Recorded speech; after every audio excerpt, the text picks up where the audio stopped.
So, Spencer. Spencer Wiggins from Charleston, South Carolina. Born, not raised. My dad was military as well. Went to high school in Puerto Rico. Good childhood.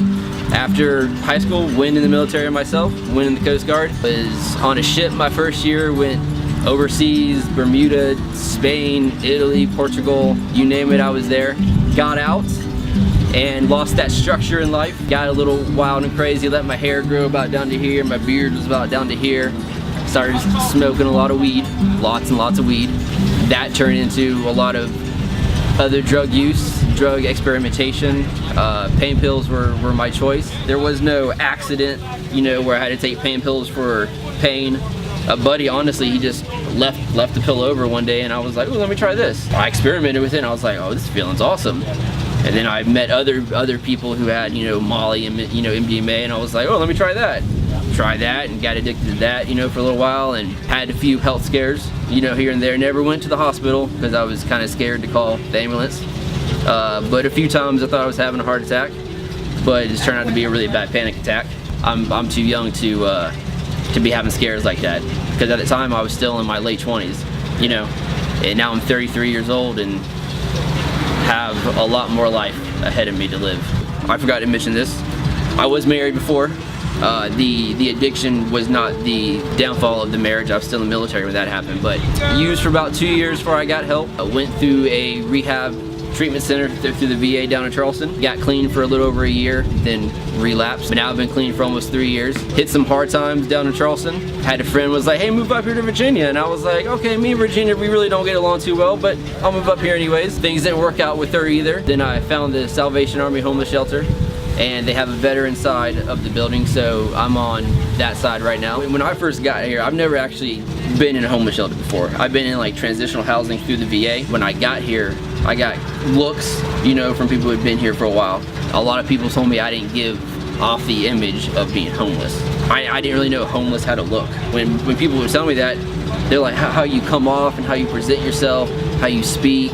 I'm like, well, that's because not everybody who's homeless has been in jail before, or is yes, I'm an addict, I always will be, but I'm not actively an addict, you know. But it wasn't because of my addiction that put me here. It was just because of a situation that I had no control over. That's the big misconception. Even with people, you know, who may or may not work for the Salvation Army, they just assume you're here because you were drinking or you were drugging, and they don't actually get the chance to find out why you're really here. Not everybody is homeless because of bad choices. A lot of people are homeless because of just situations they were put in, and they had nowhere else to go. It was either the concrete or the shelter. Most people are going to pick the shelter. I met a guy who was staying over there who moved from Kansas here to get custody of his daughter, and he had to stay in the Salvation Army because he literally packed up and moved here. You know, that, I mean, that guy's a perfect example of not everybody being in the shelter for a bad reason. He was there for actually a good reason, because he's trying to get custody of his kid. You know, in high school, it's your formative years. You know, it really starts to shape your personality. And I lived on a tropical island. Dude, I couldn't have asked for a better place to live than Puerto Rico at that age, because it started to mold me into who I am. My personality today, very laid back. I don't get mad at a lot of things. I mean, in a few years, I want to hopefully be on the West Coast, have a stable job, you know, have just a normal life. I've got my GI Bill because of my military time, so I haven't quite figured out what I want to do with it yet. I've been out for 7 years now, and I can think about, oh, I want to do this, but then 2 weeks later, I'm like, no, I want to do this instead. And there's only so much time you have that you can use on your GI Bill, and I don't want to waste any of it. I'm so thankful for my dad that he was in the military, he was in the Coast Guard, and we got the chance to live in Puerto Rico, because I love who I am today. I may not be fond of my current situation, living-wise, but me as a person, I honestly wouldn't change a thing about my past.